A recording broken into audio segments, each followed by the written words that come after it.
Good morning, good afternoon, good evening, ladies and gentlemen, wherever you may be in the world. Welcome to today's conversation on Gift of Healing TV.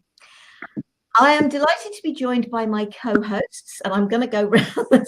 Scott, welcome. Thank you for joining us. Thank you very much. And David, thank you for being here.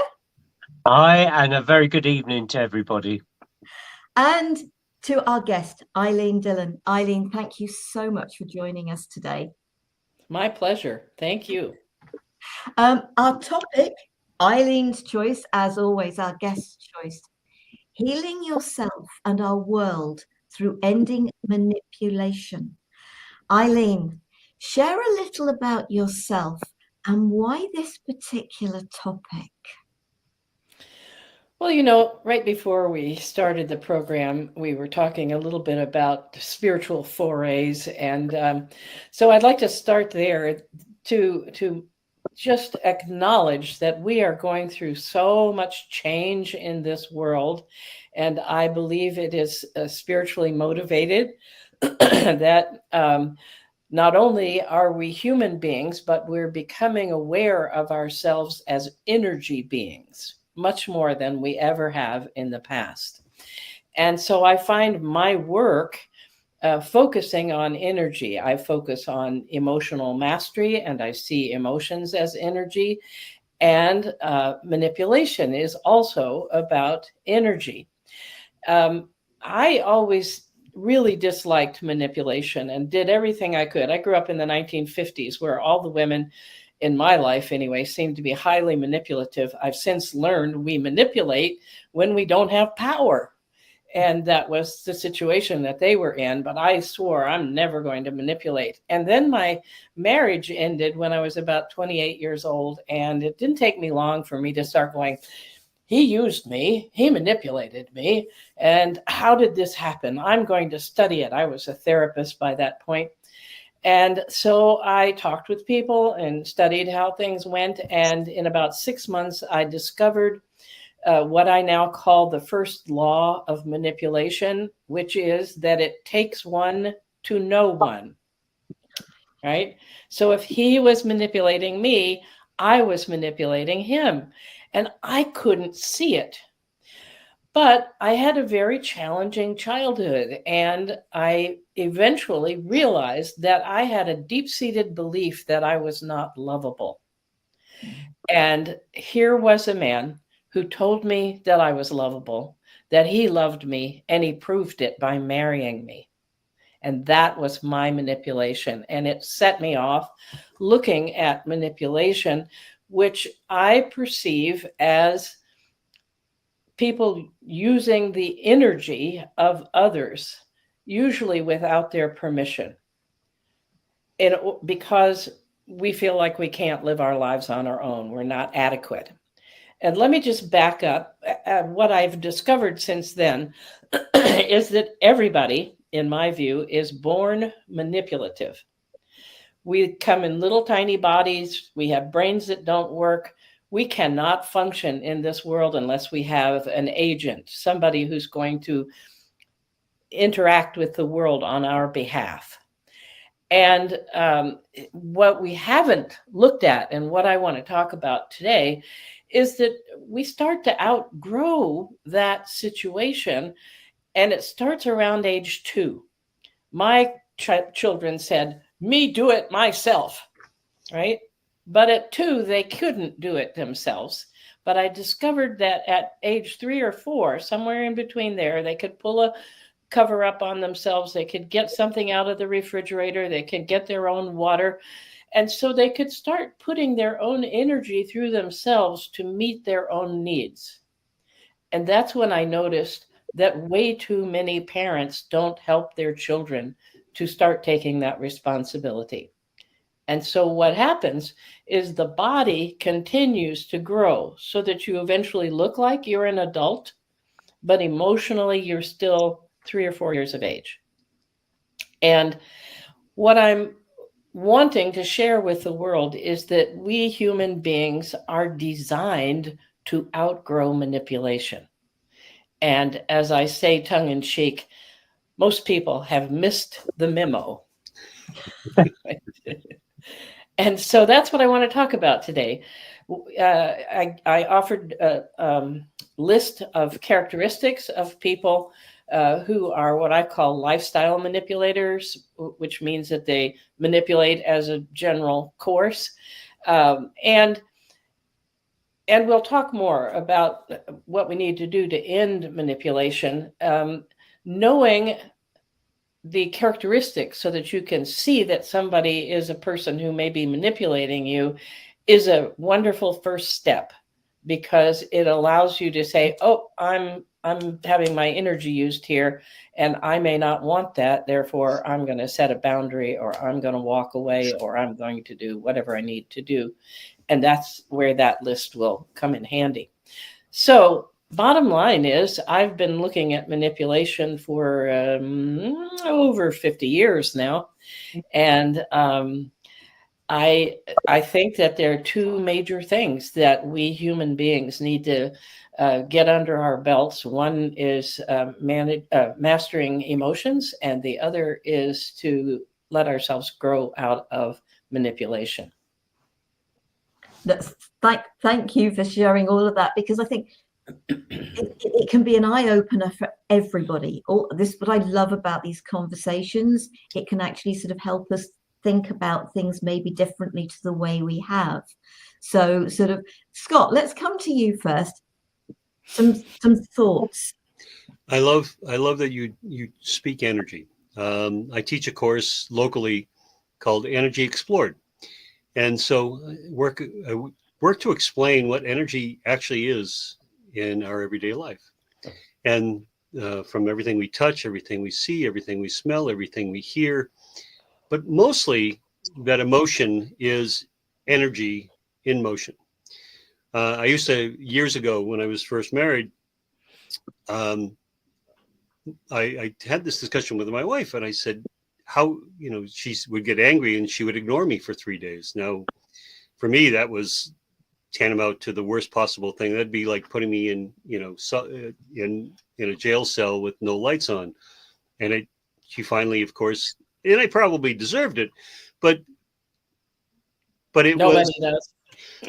But it was, well, when you're first married, you're very stupid. So yes, I probably did something, but it was, I said, why did you react that way? And it was her parents who taught her that they would go a week without speaking to one another. I said, please do me a favor. Slam doors, yell, throw things, whatever you need to do. Go for a walk, drive in the car. I said, but don't express your anger in that way. She said, well, what do you mean? That's that's how I feel. I said, yes, you can have the same feeling, but it's all in how you express it. And everybody expresses it differently, and they feel it in a different place, and they see it differently.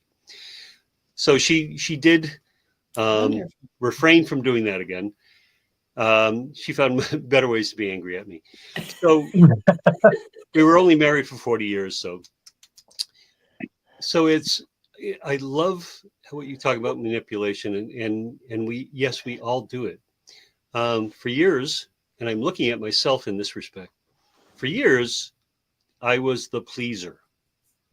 I did everything that I could for everybody else, ignoring, of course, my own, to make sure if anybody was in trouble, I put my cape on, tied it off, I flew off, and I saved whoever needed saving. I got them whatever they needed.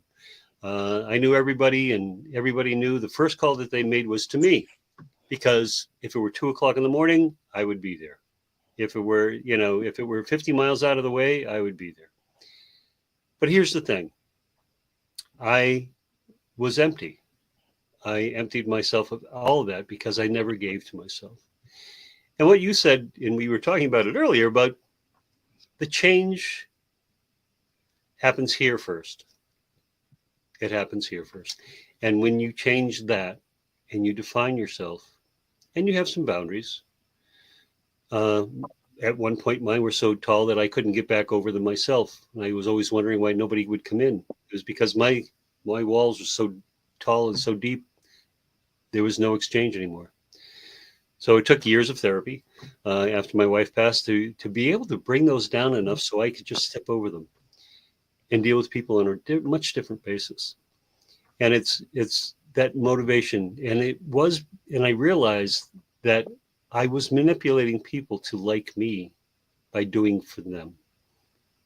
And and that was how I proved my worth. That was how I measured my worth. And when I stopped doing that, there was more of an honest exchange of emotion. And that's when true connections came in. Yep. That's great. Yeah. One of the things that I have talked about, I talk about a lot now.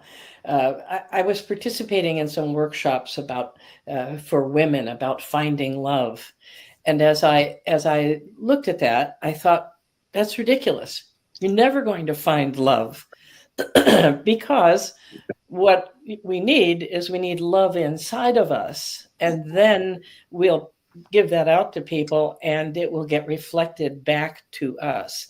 And I started talking about living from the inside out instead of from the outside in, which is another way of saying what you were just talking about, Scott. Really appreciate it. If I may, there's that visualization of, are we 3D physical beings looking to ascend and be high and go higher, or are we light beings who are looking to have an experience in this world? And that small change in perspective changed my entire understanding of everything. It truly did. David. It was really interesting because we were having a little chat before we come on air and come live. And it was really interesting. Something you spoke about there is maybe we do all manipulate, but we don't realize we're doing it. And as you said, we go back to when we're really, really young, and when we're kind of manipulating our guardians, our parents, whoever, to get what we want. And then we still keep that pattern going. And we don't realize, and it's not till later in life that you suddenly become aware, like we all become aware of this at different stages in our life. But then when you get rid of that manipulation, it brings on or brings through the true authenticity of yourself. And we're all, I suppose, we all create judgment. We're all manipulative to a certain degree. But then when we start waking up and saying, this is not me, this is how I've done to get here. And it may not be a bad thing, but as soon as you let go of that, say, manipulating things, and maybe just saying things straightforward and straight out, you're being your true, authentic self. And if it fits for somebody, it fits. And if it doesn't, it doesn't, and that's fine, because you're not making yourself fit into an environment that is not healthy for you. It's not good for your soul. It's not good for your well-being. So the more you can become a little bit more authentic to yourself, the less manipulative you become, and you bring in healthier, should we say, healthier connections for you and your life. I really like what you're saying there, and the way that I began to understand or recognize when I was manipulating was there was a certain level of desperation I would feel. Oh, I want you to understand this about me. I want you to see what my true motivation was. And that was me needing the other person to see who I thought I was, right? And I think that's a real key that people can use, is if you're sitting there thinking, I got to get this person to see who I really am, what I really meant here, you're manipulating. And instead of manipulating, you could just stop.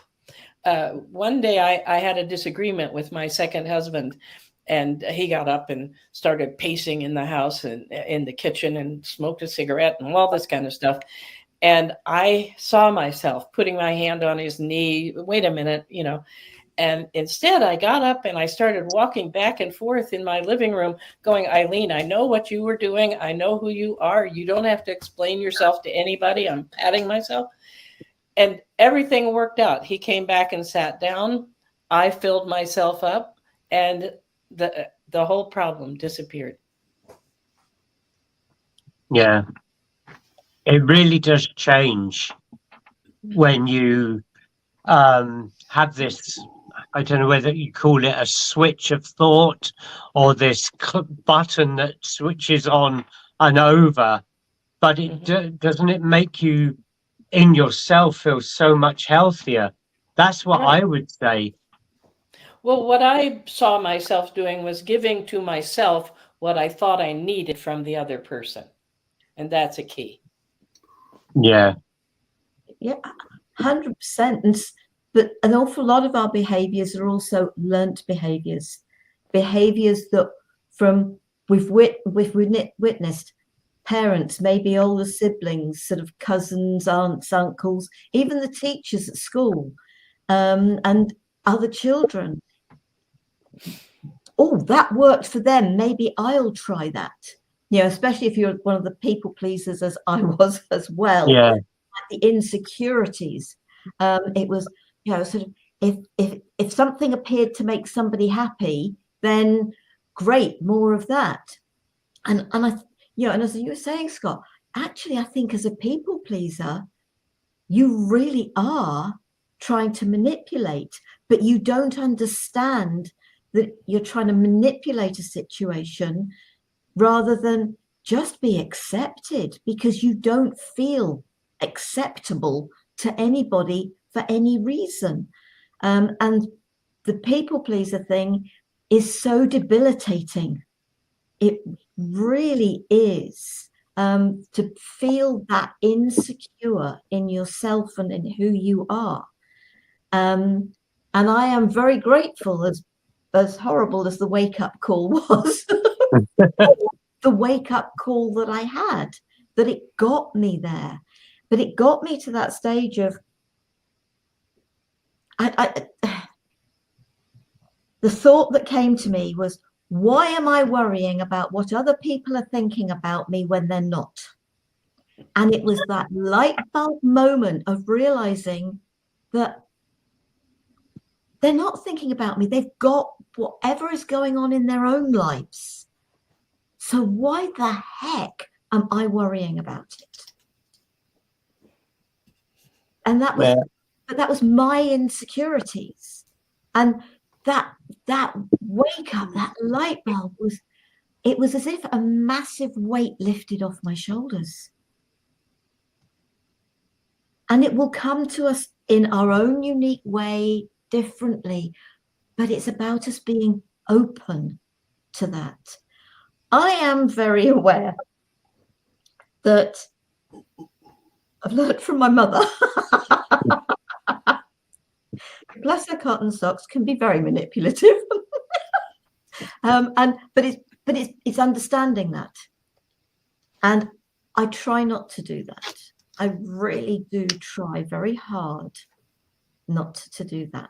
I ask people. If somebody wishes me to do something, then I've asked.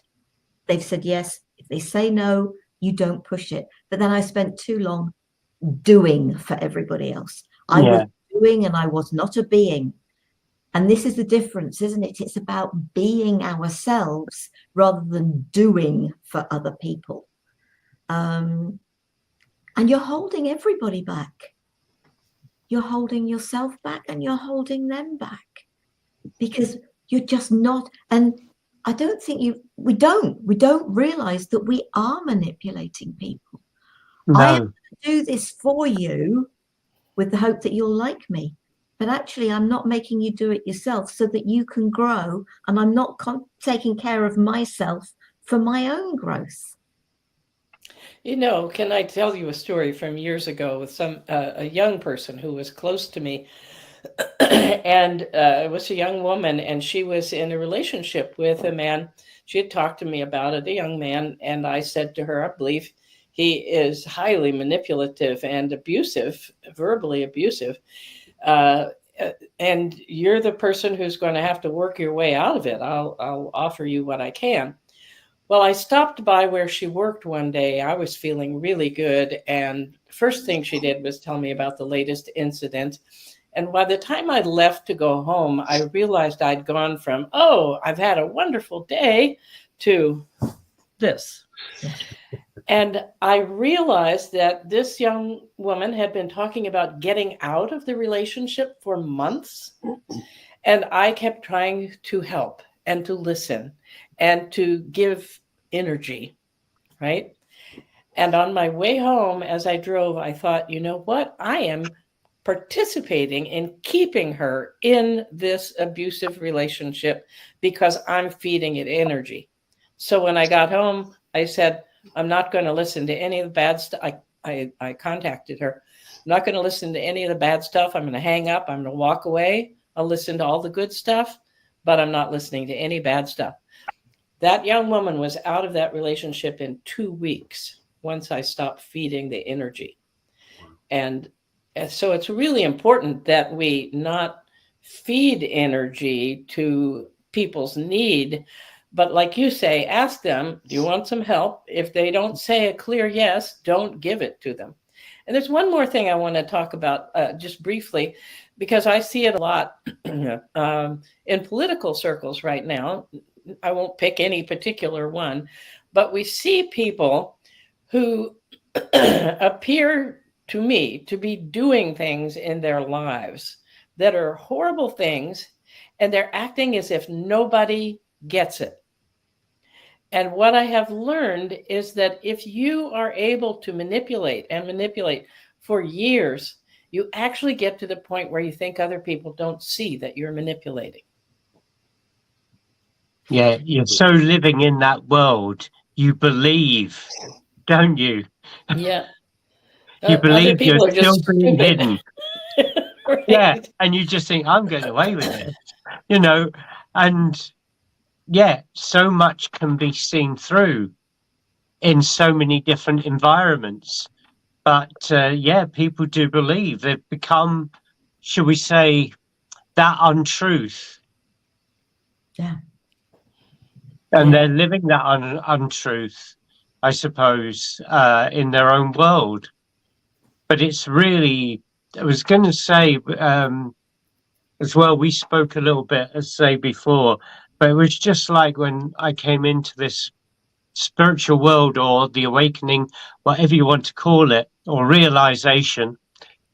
And all my friends got taken away. They thought I was crazy when I started speaking.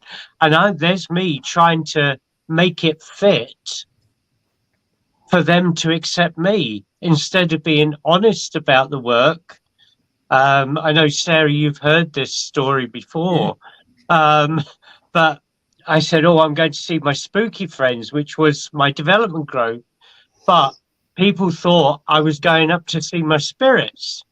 And I was going there, and I said, oh, I'm visiting, my friends are coming in for Christmas because I was homeless and that. And I said, my spooky friends are coming round for New Year. And they honestly thought I was entertaining all my ghosts and feeding them wine. But that was, and cheese and everything else. But that was because, one, I wasn't honest with myself, but two, I was manipulating to hold on to these people, which eventually went because they had to go. And now, as you say, we're speaking again, but you hold yourself back and you hold others back by allowing manipulation in and giving manipulation out. But we don't always realize we're doing it to such a detrimental effect. But I think there are signals that we get from other people, because one of the key emotions that gets stimulated when people are manipulative is anger. We have people getting angry with us over and over again. There you are doing that, blah, blah, blah, blah, blah. that's a signal that we could look at ourselves and say, am I manipulating? Am I believing that I need something from this person that I can't get or do for myself? That's the key. Brings up anger, the manipulation. So my second daughter, when she was a teenager, I think she used to bet her friends how fast she could get me to react to her, because she could push my buttons and I would go off just like that. Talk about manipulation. It was until I realized she was doing it. And then when I just didn't react, it wasn't fun anymore. So we all learn that. And I think teenagers, I think because of attention, because of trying to get what they need, they will do whatever and find a way to get it. I have a slightly different interpretation of that. I've taught parenting consciously for many years and developed it. My first husband left me when my daughter was 10 months old, and I ended up having to figure out how the heck do you parent somebody? And I ended up developing a system that I actually have taught around the world because so what I think is anytime a child is able to push our buttons, we are learners, they are learners. We are teachers, they are teachers. Our children push our buttons to show us where we're incomplete. And when they are teenagers, there's some switch deep inside that says, I'm running out of time here. This person hasn't grown up yet. And so they pour on the coal. And they start pushing. And Wow. the trick is for us to look at ourselves and change. So they're actually helping us to move out of manipulation and helping us to become whole if we will but listen. I've often said that my kids taught me more than I ever taught them. Well, they're your best teachers, you know. Oh yes. I'm thinking about when this sort of topic came up, I was thinking about the Celestine prophecies. And I don't know whether sort of you've all read the book. Yeah. I think a lot of people have read the book. And in there they talk about the different characters, so the different way people can be, those that feed off of you, and those that the poor me and all the rest of it. And it was just like, and to me, that's all about the way we can manipulate or be manipulated, especially those that try to feed off your energy. They're manipulating you to make you react. It is up to us to say no more.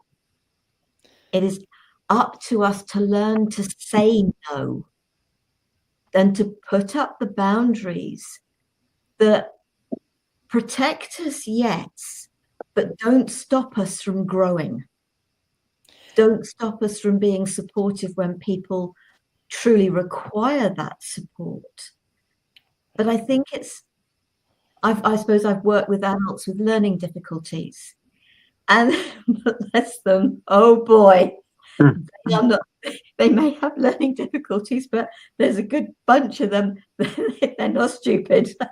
Don't ever think of them as being stupid, because they're that child, they've got that childlike. Children know how to manipulate you. Some children can do it with just a look, you know, sort of, they really can. But we're using that word manipulation, and when using it a lot, it's realizing that, yeah, we are all very good at doing it. We've learned very well. And it's about the unlearning. For me, I think about our mind is our biggest manipulator of us. It goes off at a tangent. It's here to protect us. And boy, can it go off on us. and it manipulates us majorly. It really can. It's so-called in protective mode, but it can be the thing that hurts us the most. And it's supporting ourselves to, okay, mind, it's getting us to understand that actually, who is hurting us? Who is manipulating us? Other people can only manipulate us because we've given them permission to do that. Amen. Yeah. Definitely so. Even if we don't understand that we've given them that permission, it's because we've given them permission, because our mind has gone into whatever it's gone into. Another thing that segues off of that, often as a therapist, I've been a therapist for over 50 years now. As a therapist, I will say to somebody, why do you suppose, what is that person looking for from you? Why do you suppose that person is behaving that way with you? And they will not know. They will not know. And so then we focus on energy. So every time somebody is manipulative, they're seeking energy. And the way people get energy is in the form of attention. So when you're talking about the different styles that people use for manipulation, those are the different ways that we've learned to get energy, the energy we want or feel like we need, more to the point, from other people. And what often people don't realize is that I have a choice about what kind of energy I'm going to give you, Scott, or I'm going to give you, Sarah, or you, David. I can choose to say, I see you want my energy and I don't want to give it to you that way. If you want to ask me another way, I'll entertain the possibility. Yeah. Scott. Sorry, Sarah, go on. No. David. We have to get a better way of doing that, eh? Yeah. David, you were going to say something, please. Yeah. God, it's got out of my head. But do you think, Ilene, that sometimes we manipulate ourselves?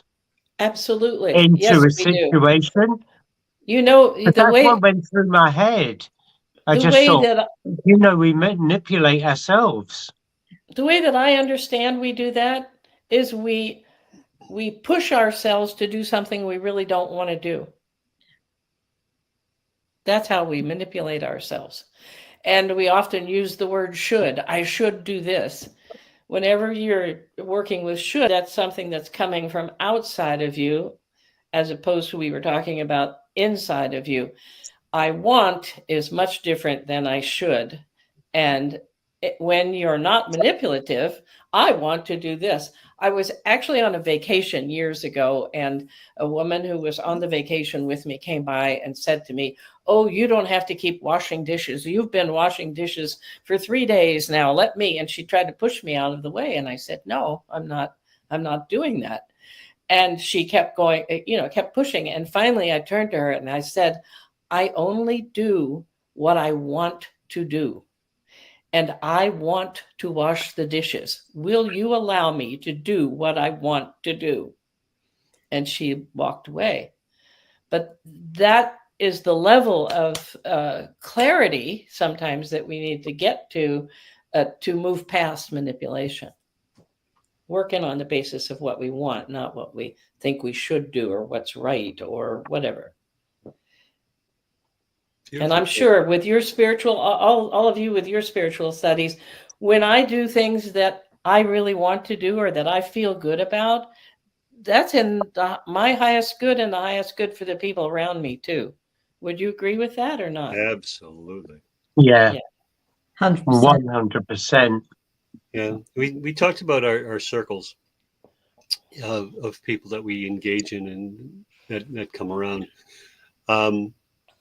I was always the dad, and I was always the one that provided, and I was always the one that did everything. And as my daughters got married, I'd still get the calls, even though they had husbands, they had wives, they had lives, they had children. And I made a conscious effort. I said, you have to stand on your own. Well, let me tell you, they were really ticked off because you're not the father that I know. You can't do that. It's like, well, I'm taking time to be able to find me. And it was amazing how their lives changed when I stepped back because I allowed them to grow up. And they didn't ask only in an emergency. They they didn't, they weren't looking for handouts. They weren't looking for me to bail them out. They weren't. They really developed that self, um, the ability to handle themselves, to handle their families, to handle their relationships. And I said, man, was I doing that wrong that whole time? I was trying to be there, and I was being more than they needed. And they really have done amazingly well because of that. I was looking at, Sarah, something you said about, we were worried about other people and what they think of us. And you're right. 99.9% of the time, they're not thinking about us. So whenever I'm at a wedding and the band plays, I always want to be the first one on the dance floor. Now, of course, my partner doesn't want to be. She's very reluctant because, all these people be looking at me. I said, no, they're all just waiting for somebody else to get up on the dance floor so they can have an excuse to get up there. You'll be on the dance floor for about 20 seconds. And they won't remember that you were the first one. All they remember is that they had a good time dancing. And because we're all a bit selfish in that way anyway. And that's that whole allowing. Just allow it. Don't worry about what other people will think, as long as you allow things to happen. And when I try to push, you talk about manipulation and self-manipulation. When I try to push, and I know the way it's supposed to go, and I have it all planned out, and everything down to the last minute detail, and I know exactly, and I keep pushing my way through, and I might or might not get there, and I get there, and I'm exhausted. And that's what I do is I find the destination, and I allow the journey to take its course in its own time. Not my time, but in its own time.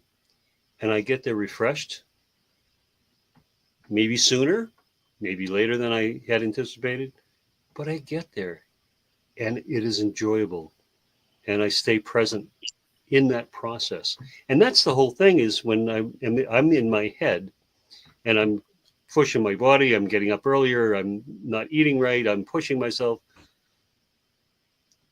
I don't allow things to happen and unfold. And when I allow it to happen and unfold, magical things happen. And that is where my life is now.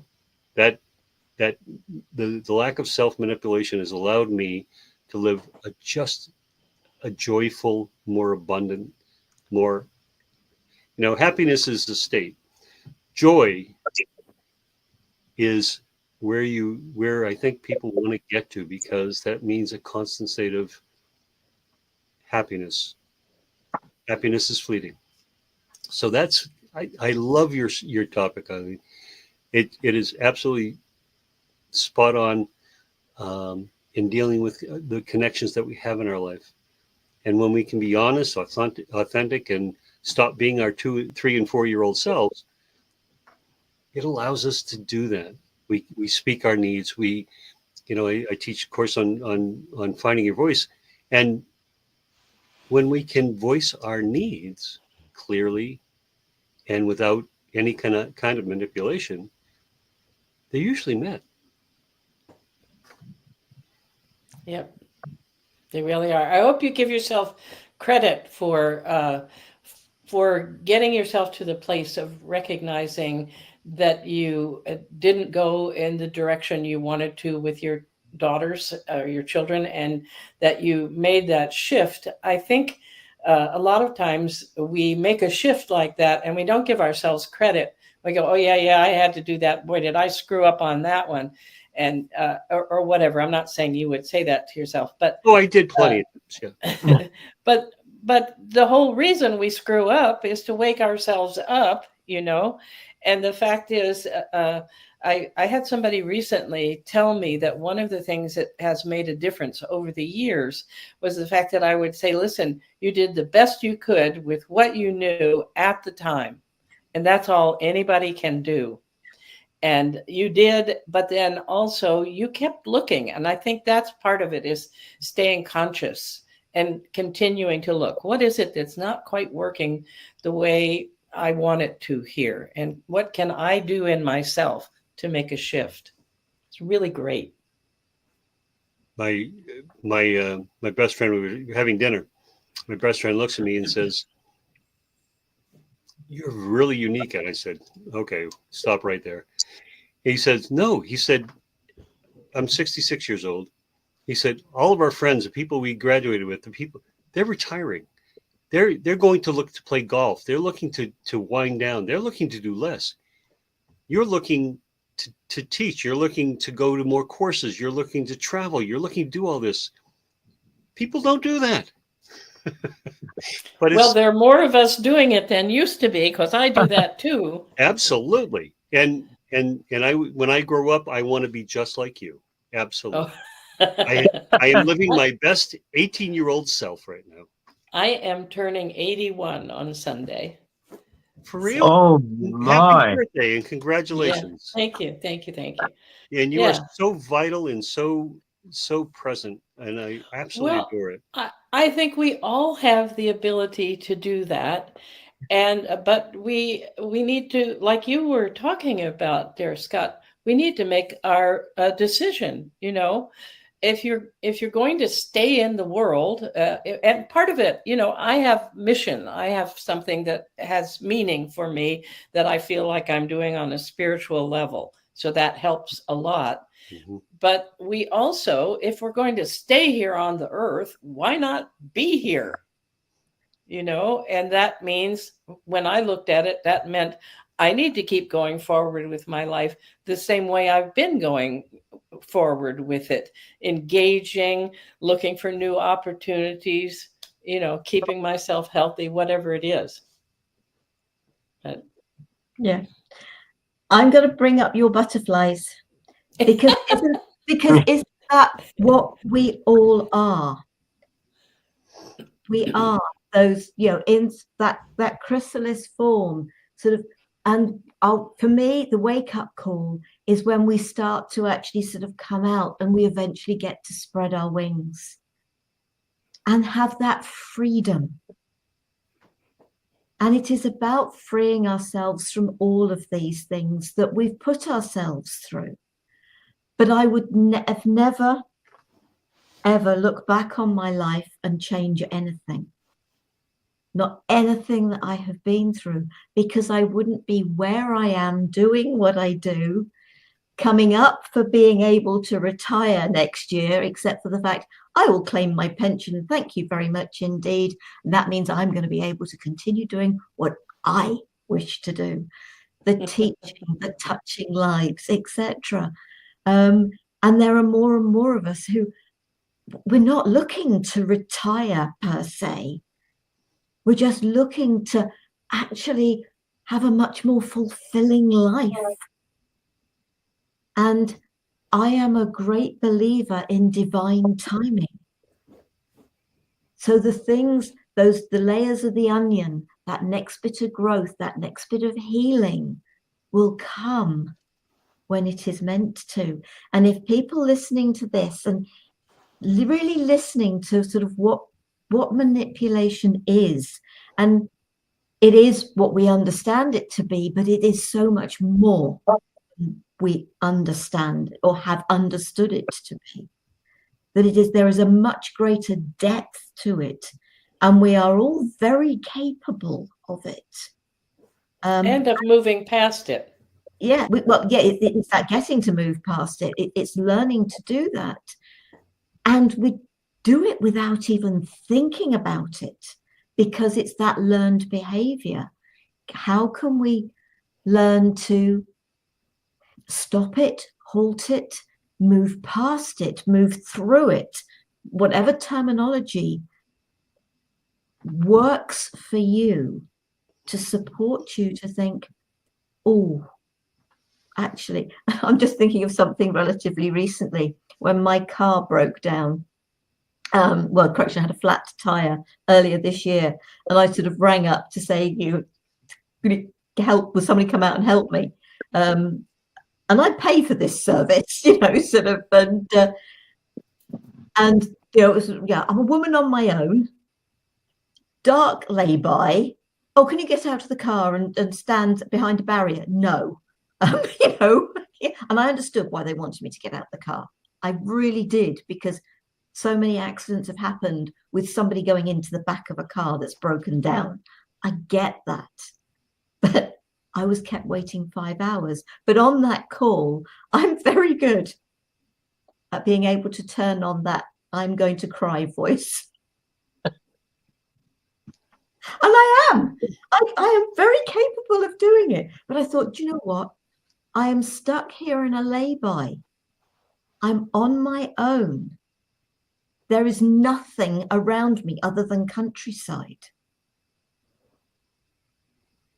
And I just require somebody to come and help. It didn't work. I'm still there for 5 hours. I think there's nothing wrong with deliberately manipulating if you choose to do it. The really important thing is about consciousness. We've been talking about, we're not totally conscious of the fact that we're manipulating. And a way to become conscious is to start noticing, am I asking directly for what I want? Am I standing up for what? And here's the key. People who are highly manipulative cannot tolerate spending very much time alone. Even if they live alone, they're going to have a television or a phone or anything, something going all the time. And with my clients who are wanting to break out of manipulation, I say, okay, you need to spend at least 3 days in a row by yourself, right? Person who's highly manipulative can't make it more than 2 or 3 hours. So we can start there. But the deal is that we're so used to reaching for somebody else's energy that we don't notice that. And if you take time alone, the way to break out of manipulation is to spend time alone to the point that you're okay being alone. You're not feeling desperate or depressed or angry or whatever. You're okay. I'm alone. That's the way it is. I travel all around North America in my 24-foot RV, and I do it alone. And people go, well, aren't you lonely? Doesn't that take bravery? And no, it doesn't, because I'm there with my full self, and I know how to work through. Like when you were talking before, Scott, I was thinking all those years where you were the go-to person, you must have felt lonely. Because loneliness comes up. Loneliness is created when we have more energy going out than coming in. Right. And so when you know things like that, you don't have to, you don't fall into the patterns that we think are normal. So a key for anybody who's listening and watching is go take some time by yourself. Don't call anybody. Don't call up your friends and say, I can't do this anymore. Just go through it until you get to the point where you're okay being by yourself. And you will have broken through your own lifetime manipulation so that you're free to go further. Because so many people said to me, oh, Sarah, the ordeal we went through. And I was thinking, no, I might have been there for 5 hours, but I got the odd text saying they're going to be arriving, and they never did. Or they did eventually. But in spite of the fact, no radio, certainly don't do the modern mobile phone, so I couldn't do anything with that. Yeah, nothing to eat. Sort of didn't do a thing. But I was fine. I was okay. Every now and again, I would say to the angels, excuse me, please, do you think you'd get somebody to come? But I didn't have an issue with it. I didn't see it as being an ordeal.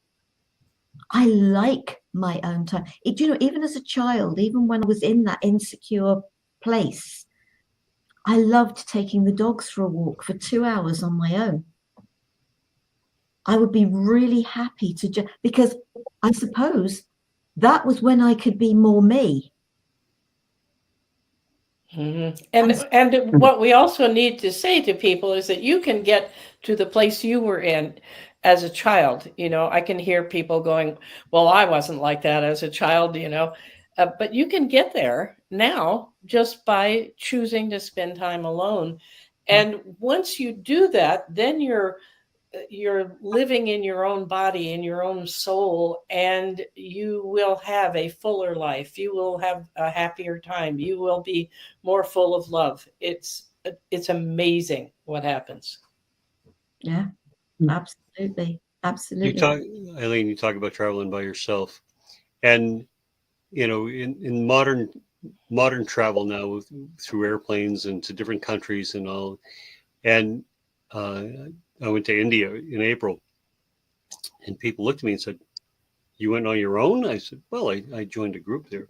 "But you flew by yourself and you went to India by yourself?" And they said that to men too. That's yeah, they say, terrible. "Oh, trust me, they do."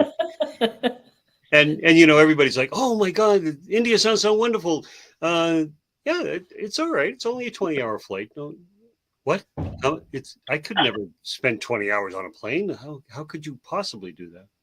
So it's that self-assuredness that you have when you know you're complete, when you know that there you have the wherewithal to handle virtually anything that comes up, and that's that assuredness.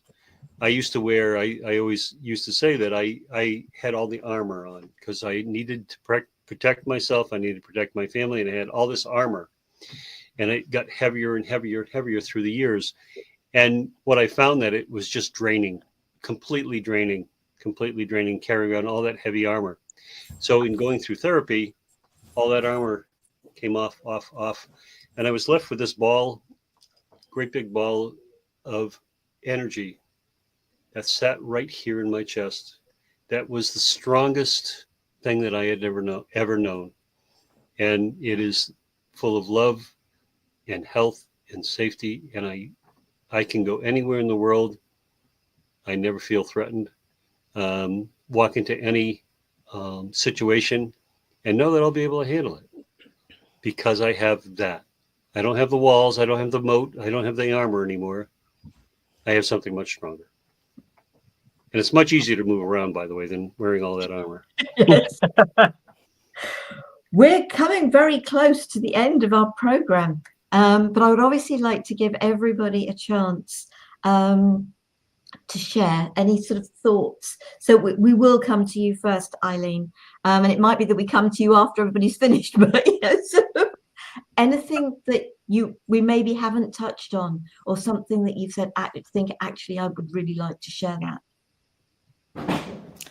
I don't know. This has been a pretty far-ranging conversation. I'm very excited to share the information about manipulation because over the years I've seen people be miserable as a result of being in manipulative relationships. Certainly I was also for a long time. And the key to undoing all of this, which we've talked about here already, is to love yourself. And so let me just add that in. It's not totally about manipulation, but years ago, in 1994, I wrote some booklets for parents to help them teach their children how to work with emotions, like exploring anger with your child and so forth. And when I was doing the research for the love book, I came across this quote. It said, "Love is love is love. It doesn't matter if you love somebody else or you love yourself. What does matter is that you choose love as your guiding principle." And I opted to do that back in 1994. And it transformed my life, absolutely transformed it. Wasn't real fast at the beginning, But if there's one thing that we can replace manipulation with, it's love. And start with loving yourself. I never met a little child, a little 2 or 3-year-old, who said, "Oh no, I'm not going to, I don't love myself enough to wake these people up or make a mess and have them clean it up for me." Not, we love ourselves enough. We lose track of that as we stay in this world. And it's really vital that we bring it back to ourselves, which we can do by making the choice to love ourselves. Love yourself first. Then it goes out, then it comes back. Thank you. Amazing. Sorry. David. Oh, sorry, you cut off for a minute. It's going off a bit of tangent. I really think that's an amazing way to sum this up, Eileen. But I was just thinking earlier, and I'll make it quick, that when we do manifestation, if we're doing manifestation boards and things like that in our dreams, are we manipulating to what we want rather than what we need? And having that change of not manipulating what we want, but just putting it out there as what I need, that would change things as well. Are we manipulating when we're doing our vision boards and manifestations? I think we're pretty safe. You can tell, I remember this quote from the Spiritualist Church: you can tell God what you want, but you can't tell him or her when. And so I don't think it hurts anything to say what it is that you want. If you're attached to it, you're not going to get it anyway. So you have to turn it loose, Okay. So I don't think you can possibly manipulate. You can get desperate and you can insist, but there's somebody out there bigger than me, and they don't allow me to push them around like that. Well, it's just interesting. Just a thought crossed my mind. So thank you. Yeah, it's a great question. Scott. Thank you for this time. It was absolutely wonderful subject, by the way, and I really feel that more and more people need to hear that. And when I was doing my work through meditation, using my mala, everything always comes down to love. If you do things through love, self-love, first of all, in order to love, you have to love yourself. In order to love truly someone else, you have to love yourself. And I always heard that. And it's a hard realization when it comes to reality, when you're trying to be as true to who you are and the reason you were put on this planet. To do that is to look and feel and react and act through love and compassion. And for me, I always say it's a 1,000,000-mile journey from here to here for me. It took a long time to find that heart because I never thought I had emotions. And then when I found it, when I found my heart, it changed my world, and it changed everything about how I see the world. And it really, the allowing part. There are times I don't think we allow ourselves enough, or allow things into our world that we don't perceive that we need or that we want. But if we allow things to unfold, we realize it's for what's best for us. Thank you. Thanks. I was sort of thinking about one, we have to ask others, not to tell, not assume, but it's also asking. Well, you were saying just now it's about asking for that support from the angelic realm, creator, whatever you want to consider that. And there's this lovely saying. It's just, and I know they use the word God, which is not a word I use much these days. God will give you one of three answers. Yes, not now. I have something better for you. And it's learning to hear that no. and it's trusting divine timing. So trust yourself, trust your gifts, trust that what is meant for you will come to you. And that is about what you were saying, Eileen, about loving yourself. And we aren't encouraged to love ourselves. Now we're being encouraged to love ourselves. But I don't remember having that, being told it was okay to love myself as a child, being encouraged to love myself as a child. But we are now being encouraged to love ourselves, to be true to ourselves, to learn to say no to others and yes to ourselves. And I think as we become truer to who we are, the manipulation stops, and everything starts with us and ends with us. And it's trusting that whole thing about life and the energy. We are a spiritual being having a physical experience in this lifetime. And spirit doesn't manipulate. It supports, but it doesn't manipulate. So Eileen, thank you so much. I've put your website My address. pleasure. I will make sure it's under the video on YouTube as well.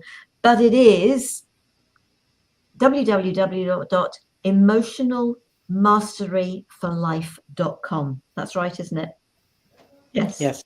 Excellent. So folks, if you're interested in learning more about Eileen and her work, go to her website. I will also share the websites for David, Scott, and myself as well. We do these programs. If you wish to reach out to us, we're here to support. That's why we do these programs. So please don't hesitate to get in touch. Thank you, Eileen. Thank you to Scott. My pleasure. Thank you. It's great working with all of you. May I offer one phrase before you end? It's a phrase that I coined years ago. It was my sign-off on my radio program for several years.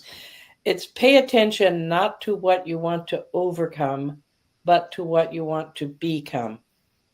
And that's a way that you can move out of manipulation also. Start thinking about what would I be like if I were not manipulative.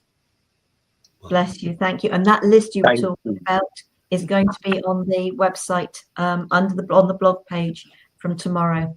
Next week, enjoy a sound experience with myself, with David, and with Patricia Kerins. I hope you'll join us for that. Take care, sweet souls. Be safe. Stay well. Thank you to you all. Bye. Bye. Bye.